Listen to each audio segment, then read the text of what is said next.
শুভ সন্ধ্যা বন্ধুরা। আজ হলো 19 এপ্রিল রবিবার।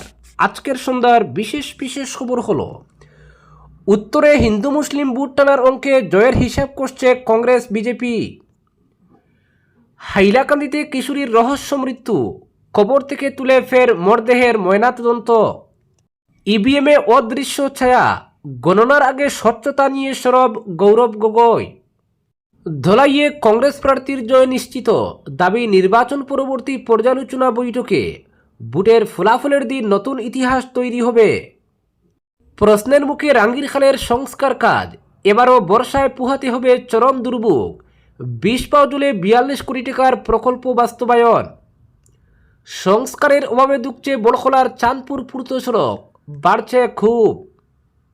অস্তিত্ব সংকটে গঙ্গা, দ্রুত কমছে জল প্রবাহ, ঝুঁকির মুখে 85 কোটি মানুষের ভবিষ্যৎ। শেষমেশ গৌহাটি হাইকোর্টে অন্তর্বর্তী জামিনের আবেদন কংগ্রেস নেতা পবন খেরার। 23 সালের মহিলা সংরক্ষণ বিল কার্যকর করুক, মোদী সরকারের উপর চাপ প্রিয়াঙ্কা গান্ধীর।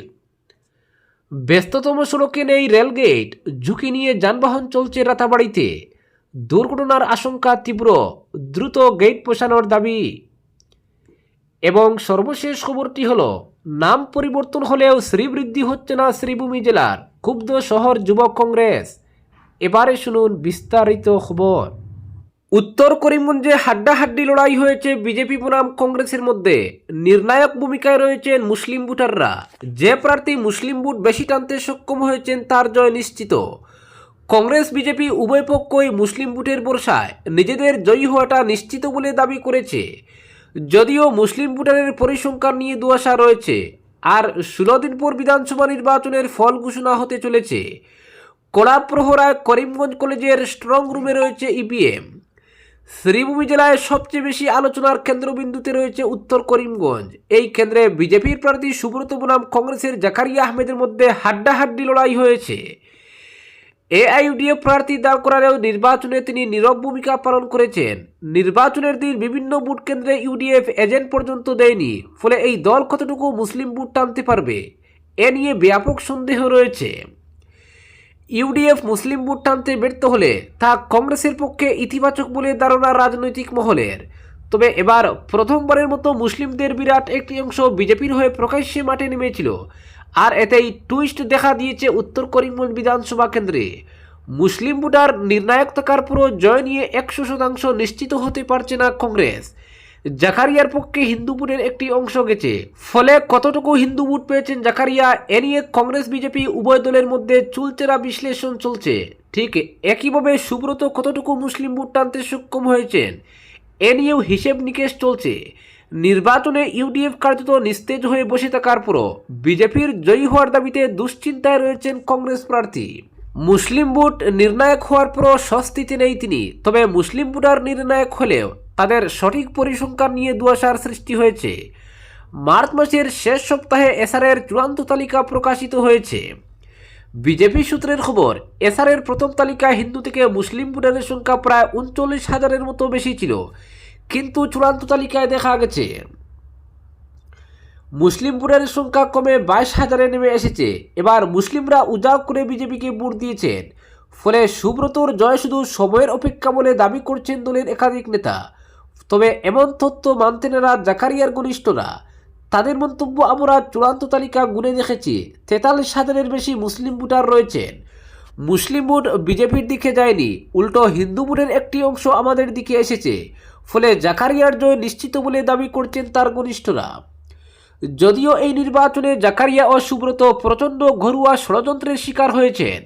বিজেপির তরফে যেমন বিশাল একটি লবি সুব্রতর বিরুদ্ধে কাজ করেছে, ঠিক তেমনি কংগ্রেসেরও একটি লবি জাকারিয়ার বিরুদ্ধে কাজ করেছে। তবে সুব্রত ঘনিষ্ঠরা দাবি করছেন 3 থেকে 4,000 ভোটের ব্যবধানে তিনি জয়ী হবেন। বিপরীতে জাকারিয়া 15 থেকে 20,000 ভোটের ব্যবধানে জয়ী হবেন বলে দাবি করছেন তার ঘনিষ্ঠরা। পরবর্তী খবরটি হলো, ভোট গণনার আগে ইভিএম ঘিরে জোরালো হচ্ছে সংশয়। কারচুপির আশঙ্কা ও প্রশাসনিক নিরপেক্ষতা নিয়ে প্রশ্ন তুলে কেন্দ্র ও শাসক দলকে একসুরে আক্রমণ করলেন আসাম প্রদেশ কংগ্রেস সভাপতি তথা সাংসদ গৌরব গগৈ। উল্লেখ্য, সাংবাদিক বৈঠকে গৌরব গগৈর বক্তব্যে স্পষ্ট হয়ে ওঠে এক গভীর উদ্বেগের সুর।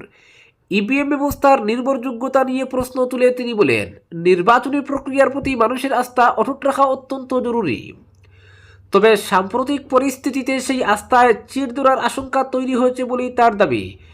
তিনি জানান, কিছু নির্দিষ্ট কেন্দ্রে ভোট গ্রহণ প্রক্রিয়া নিয়ে নানা অভিযোগ উঠছে, যা উপেক্ষা করা সম্ভব নয়। যদিও তিনি বিস্তারিত উদাহরণ দেননি, তবুও তার ইঙ্গিত ছিল পরিষ্কার, পরিস্থিতি নিয়ে তিনি সন্তুষ্ট নন। তার কথায়, গণতন্ত্রে ভোট শুধু একটি পদ্ধতি নয়, এটি মানুষের বিশ্বাসের প্রতিফলন। সেই বিশ্বাস নষ্ট হলে পুরো ব্যবস্থাই প্রশ্নের মুখে পড়বে। তবে শুধু ইভিএম নয়, প্রশাসনের ভূমিকা নিয়েও সরব হন কংগ্রেস নেতা। নাজিরা ও দিশপুর সহ কয়েকটি এলাকার প্রসঙ্গ টেনে তিনি অভিযোগ করেন, নির্বাচনী পরিবেশকে প্রভাবিত করতে কিছু ক্ষেত্রে সরকারি যন্ত্রকে ব্যবহার করা হয়েছে। তার বক্তব্য, প্রশাসন যদি সম্পূর্ণ নিরপেক্ষ না থাকে, তাহলে ভোটের ফলাফল নিয়ে স্বাভাবিকভাবেই সন্দেহ তৈরি হবে। একই সঙ্গে তিনি কেন্দ্রীয় সরকারের ভূমিকাকেও কাঠগড়ায় তুলেন। তার মতে, নির্বাচনের মতো সংবেদনশীল প্রক্রিয়ায় সামান্যতম অভিযোগও গুরুত্ব সহকারে বিবেচনা করা উচিত। সেই কারণেই তিনি নির্বাচন কমিশনের কাছে দ্রুত তদন্ত এবং স্বচ্ছ পদক্ষেপের দাবি জানান। তার মতে, অভিযোগগুলির নিরপেক্ষ যাচাই না হলে ভোটারদের আস্থা ফিরিয়ে আনা কঠিন হবে। অন্যদিকে শাসক দলের তরফে এই সমস্ত অভিযোগ সম্পূর্ণভাবে খারিজ করা হয়েছে। তাদের দাবি, নির্বাচন প্রক্রিয়া স্বচ্ছ ও নিরপেক্ষভাবে পরিচালিত হচ্ছে এবং বিরোধীরা রাজনৈতিক উদ্দেশ্যে পরিবেশকে প্রভাবিত করতে চাইছে। ফলে ইভিএম ইস্যু ঘিরে শুরু হয়েছে নতুন করে রাজনৈতিক চাপানুতর। এদিকে গণনার দিন যত এগিয়ে আসছে, ততই এই বিতর্ক আরও জোরালো হচ্ছে। একাংশের মতে, প্রযুক্তি নির্ভর ভোটিং ব্যবস্থা ঘিরে সংশয় নতুন কিছু নয়, তবে ফল ঘোষণার আগে তা আরও তীব্র হয়ে ওঠে। অন্যদিকে বিরোধীদের দাবি, শুধুমাত্র আশ্বাস দিয়ে মানুষের বিশ্বাস অর্জন করা যাবে না, প্রমাণ সাপেক্ষ স্বচ্ছতা দেখাতে হবে। গগৈ তার বক্তব্যে স্পষ্ট করে দেন, এই ইস্যুতে তারা নীরব থাকবেন না। তিনি বলেন, মানুষের ভোটাধিকার রক্ষা করা আমাদের দায়িত্ব। সেই প্রক্রিয়া নিয়ে যদি প্রশ্ন ওঠে, তাহলে আমরা অবশ্যই তার জবাব চাইব। প্রয়োজনে বৃহত্তর আন্দোলনের ইঙ্গিতও দেন তিনি। পরবর্তী খবরটি হল, 23 সালের মহিলা সংরক্ষণ বিল কার্যকর করুক, মোদী সরকারের উপর চাপ প্রিয়াঙ্কার। মহিলা সংরক্ষণ বিলের আড়ালে লোকসভায় আসন বাড়ানোর ষড়যন্ত্র করেছিল কেন্দ্র, যা আটকানো সম্ভব হয়েছে বলে সাংবাদিক বৈঠকে দাবি করলেন কংগ্রেস নেত্রী প্রিয়াঙ্কা গান্ধী। তিনি আরও বলেন, প্রথমবার ধাক্কা খেয়েছে এনডিএ সরকার, সেই কারণে এই দিনটিকে কালো দিন বলে আখ্যা করেছে তারা। এদিন প্রিয়াঙ্কা সরকারকে চ্যালেঞ্জ করে বলেন, 2023 সালে মহিলা সংরক্ষণ সংক্রান্ত যে বিলটি সর্বসম্মতিক্রমে পাশ হয়েছিল, সেটি সোমবার অবিলম্বে কার্যকর করা হোক। আমরা সবাই সমর্থন করব। সংসদে সংবিধান সংশোধনকারী মহিলা সংশোধনী বিল এনে বুটাবুটিতে সম্মিলিত বিরোধী জোটের কাছে পরাজিত হয়েছে নরেন্দ্র মোদীর সরকার। 12 বছরে প্রথমবার এই ধাক্কা খেল এনডিএ জোট। একে বিরাট জয় বলে প্রচারে নেমেছে বিরোধী ইন্ডিয়া শিবির। শনিবার পরবর্তী রণকৌশল নিয়ে বৈঠকে বসেছিলেন তারা। বৈঠকের পর প্রিয়াঙ্কা গান্ধী বলেন, গতকালের ঘটনা গণতন্ত্রের বড় জয়। গণতন্ত্রকে দুর্বল করতে ষড়যন্ত্র করেছিল সরকার, সেটা আটকানো গিয়েছে। বিরোধীদের একতার জয় হয়েছে। ক্ষমতায় থাকার জন্য ষড়যন্ত্র করেছে, মহিলাদের ব্যবহার করেছে, কিন্তু মহিলাদের মসিহা হওয়া এত সহজ নয়। বিরোধীরা একজোট হলে কিভাবে বিজেপি শাসিত এনডিএকে হারানো যায় তা গোটা দেশ দেখল। বিজেপির এই ষড়যন্ত্র সম্পর্কে বিরোধী জোট আগে থেকেই জানত বলে দাবি করেন প্রিয়াঙ্কা। তার দাবি, বিজেপি জোট ভেবেছিল বিলটি পাশ হয়ে গেলে ভালো হবে, আর পাশ না হলে বিরোধীদের মহিলা বিরোধী বলে দাগিয়ে দেওয়া হবে। কিন্তু বর্তমানে মহিলারা এত বোকা নয় বলে দাবি তার। ভুল বুঝিয়ে কোনো লাভ হবে না। বিরোধীদের দাবি, লোকসভা এবং রাজ্যসভায় 2023 সালে নারী শক্তি বন্ধন অধিনিয়ম বিল পাশ হয়েছিল। এই বিলে বলা হয়েছিল জনগণনার পরে আসন পুনর্বিন্যাস করা হবে, তারপর ওই আসনের 1/3 মহিলাদের জন্য সংরক্ষণ করা হবে। কিন্তু জনগণনা পর্যন্ত অপেক্ষা না করে লোকসভার আসন বাড়ানোর সঙ্গে মহিলা সংরক্ষণকে জুড়ে দেওয়া হয়েছে। প্রিয়াঙ্কার দাবি, বিজেপি ভেবেছিল এই মুহূর্তে ডেলিমিটেশন করা না হলে 2029-এর আগে তা আর হবে না। ক্ষমতায় টিকে থাকতে এই ষড়যন্ত্র করেছে বিজেপি সরকার। পরবর্তী খবরটি হল, ব্যস্ততম সড়কে নেই রেলগেট, ঝুঁকি নিয়ে যানবাহন চলছে রাতাবাড়িতে। রেলওয়ে গেটের অভাবে প্রতিদিন চরম ঝুঁকি নিয়ে রেললাইন পারাপার করতে বাধ্য হচ্ছেন শত শত মানুষ ও যানবাহন। আতানগর লামা রাতাবাড়ি হয়ে রাতাবাড়ি রেল স্টেশন পর্যন্ত বিস্তৃত এই ব্যস্ততম সড়কে রেলগেট না থাকায় যে কোনো সময় বড় ধরনের দুর্ঘটনার আশঙ্কা রয়েছে। ফলে দ্রুত রেলগেট স্থাপন কিংবা আন্ডারপাস নির্মাণের দাবিতে সরব হয়ে উঠেছেন এলাকার সচেতন মহল। আসিমগঞ্জ ঈশানজোড়া পূর্ত সড়কের পলডোহর এলাকার আতানগর পয়েন্ট থেকে শুরু করে লামারাতাবাড়ি হয়ে রাতাবাড়ি রেল স্টেশন পর্যন্ত বিস্তৃত এই সড়কটি কাদিরবাজারের উত্তর পাশে রেল লাইন অতিক্রম করেছে। আতানগর, লামারাতাবাড়ি, হাকুমবাড়ি, পুঞ্জিবাড়ি, কনিমুরা, গাংপাড়, কালাপানি, রায়পাড়া, মাহিপুর, মেহেরপুর, পূর্ব টঙ্গিবাড়ি ও উত্তর সরকারি বাড়ি সহ বহু জনবহুল এলাকার মানুষের জন্য এটি এক গুরুত্বপূর্ণ যোগাযোগ মাধ্যম।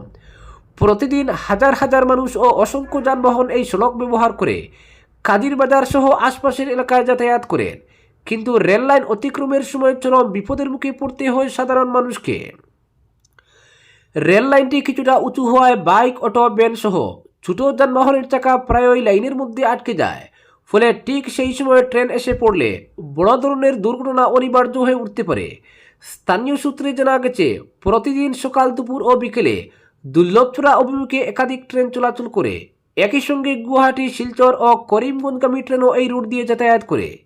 এতে করে পরিস্থিতি আরও ঝুঁকিপূর্ণ হয়ে উঠছে বলে আশঙ্কা প্রকাশ করছেন স্থানীয় বাসিন্দারা। পরবর্তী খবরটি হলো, নাম পরিবর্তন হলেও শ্রীবৃদ্ধি হচ্ছে না শ্রীভূমি জেলার, ক্ষুব্ধ শহর যুব কংগ্রেস। করিমগঞ্জ জেলার নাম পরিবর্তন করে শ্রীভূমি করা হয়েছে, কিন্তু বাস্তবে বেহাল পথঘাট, জরাজীর্ণ নালা নর্দমাগুলো জেলার শ্রীবৃদ্ধি করছে না বলে এবার অভিযোগ করেন শহর ব্লক যুব কংগ্রেস সভাপতি শুভজিৎ চক্রবর্তী। পাশাপাশি রমণীমোহন ইনস্টিটিউটের কাজ নিয়ে উত্থাপিত অভিযোগ প্রসঙ্গে তিনি বলেন, উত্তর করিমগঞ্জের বর্তমান বিধায়ক কমলাক্ষ দে পুরকায়স্থের তৎপরতায় যে সংস্কার কাজ হয়েছে সেটা নিয়ে উত্তর করিমগঞ্জের প্রাক্তন বিধায়ক মিশন রঞ্জন দাস যে অভিযোগ করেছেন সেটা রীতিমতো আশ্চর্যজনক। তাছাড়া মিশন রঞ্জন দাস বিজেপির শীর্ষ নেতা এবং কমলাক্ষ দে পুরকায়স্থ কাটিগড়া থেকে বিজেপি প্রার্থী হিসেবে প্রতিদ্বন্দ্বিতা করেছেন। ফলে বিজেপি নেতাদের এসব অভিযোগ লোক দেখানো নাটক ছাড়া কিছু নয় বলে মন্তব্য করেন শুভজিৎ চক্রবর্তী। এক বিবৃতিতে যুব কংগ্রেস নেতা শুভজিৎ চক্রবর্তী বলেন, বিজেপি শাসনে সবকা সাথ ও সবকা বিকাশ হচ্ছে খাতায় পত্রে, কারণ করিমগঞ্জ জেলা সদরের প্রধান প্রধান পথগুলো আজও বেহাল অবস্থায় রয়েছে। পথের মধ্যে বিশাল বিশাল গর্তে জমা জল সাধারণ মানুষের প্রতিদিন যাতায়াতে দুর্ভোগ সৃষ্টি করছে। কাজে ব্যাপক উদাসীনতা করা এনএইচআইডি সেলের বিরুদ্ধে মুখ খুললে বিজেপি নেতা মন্ত্রীরা গর্জে ওঠেন। এমনকি আন্দোলনকারীকে পুলিশ লাগিয়ে গ্রেফতার করে দেওয়া হয় বলে কটাক্ষ করেন শুভজিৎ। তিনি বলেন, শহরের বিভিন্ন ওয়ার্ডে বিজেপি পুর কমিশনাররা নালা নর্দমা তৈরি করছেন। নিজের পছন্দমতো ঠিকাদার নিযুক্ত করার পাশাপাশি প্রতিটি কাজ থেকে পুর কমিশনাররা পার্সেন্টেজ আদায় করেন। সব জেনেও বিজেপি নেতারা নিশ্চুপ বলে মন্তব্য করেন শুভজিৎ চক্রবর্তী।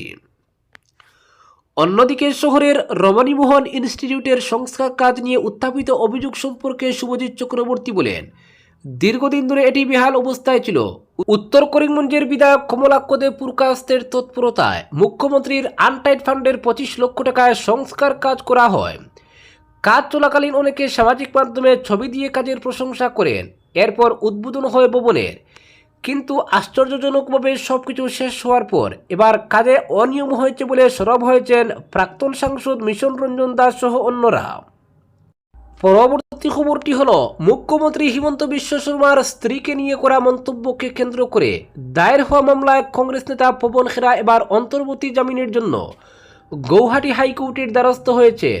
এর আগে তাকে তেলেঙ্গানা হাইকোর্ট অস্থায়ী আগাম জামিন দিয়েছিল, তবে সেই সুরক্ষা সুপ্রিম কোর্টে চ্যালেঞ্জ হওয়ার পর কার্যত অকার্যকর হয়ে যায়। খেরার আইনজীবীরা গৌহাটি হাইকোর্টে আবেদন করেছেন এবং সোমবার এ নিয়ে শুনানি হওয়ার সম্ভাবনা রয়েছে। পরবর্তী খবরটি হল, অস্তিত্ব সংকটে দেশের প্রাণস্বরূপ গঙ্গা নদী। জলবায়ু পরিবর্তন ও মানুষের অনিয়ন্ত্রিত কাজকর্মের ফলে দ্রুত কমছে এই নদীর জল প্রবাহ। নদী বিশেষজ্ঞদের মতে প্রতি বছর গড়ে প্রায় 1.5 থেকে 2 সেন্টিমিটার করে গঙ্গার জলস্তর কমছে, যা দীর্ঘমেয়াদী ভয়াবহ সংকট ডেকে আনতে পারে। গবেষকদের দাবি, গত প্রায় 1300 বছরের মধ্যে এমন কঠিন পরিস্থিতির মুখে আগে কখনো পড়েনি গঙ্গা। দক্ষিণ এশিয়ার প্রায় 85 কোটি মানুষের জীবন জীবিকা এবং খাদ্য নিরাপত্তা এই নদীর উপর নির্ভরশীল। হাজারো বছরের সভ্যতার ধারক এই নদী এখন অস্তিত্ব সংকটে ভুগছে। বিজ্ঞানীদের মতে একাধিক কারণ একসঙ্গে এই পরিস্থিতির জন্ম দিয়েছে। জলবায়ু পরিবর্তনের প্রভাবে মৌসুমি বৃষ্টিপাতের ধরনে বদল এসেছে, কমেছে বর্ষার তীব্রতা, তার সঙ্গে যুক্ত হয়েছে অতিরিক্ত জল উত্তোলন, নদীর গতিপথে অবৈজ্ঞানিক বাঁধ নির্মাণ এবং নদী ব্যবস্থার উপর ক্রমবর্ধমান চাপ। ফলে পুরো গঙ্গা অবিবাহিকায় ধীরে ধীরে শুষ্ক হয়ে পড়ছে। বিশেষজ্ঞরা অতীতের তথ্য, ঐতিহাসিক নথি এবং জলপ্রবাহ বিশ্লেষণের মাধ্যমে দেখিয়েছেন 1991 থেকে 2020 এই 3 দশক গঙ্গার ইতিহাসের সবচেয়ে শুষ্ক সময়। বিশেষ করে 1991 সালে হঠাৎ করেই নদীর প্রবাহ প্রতি সেকেন্ডে প্রায় 620 ঘনমিটার কমে যায়, যা অভূতপূর্ব। এর পরের 3 দশকে অন্তত 4টি দীর্ঘমেয়াদী খরার ঘটনা ঘটেছে, যেগুলির স্থায়িত্ব 3 বছর বা তারও বেশি। ইতিহাস থেকে স্পষ্ট, এমন দীর্ঘস্থায়ী খরা সাধারণত 70 থেকে 200 বছরের ব্যবধানে ঘটত, কিন্তু এখন সেই ব্যবধান কমে আসছে, যা পরিস্থিতির গভীরতা স্পষ্ট করছে। বাংলার 76-এর মন্বন্তর কিংবা চতুর্দশ শতকের দুর্ভিক্ষগুলির সময়েও গঙ্গার প্রবাহে বড় পরিবর্তন দেখা গিয়েছিল। আজকের বিশেষ সংবাদ এখানেই সমাপ্ত।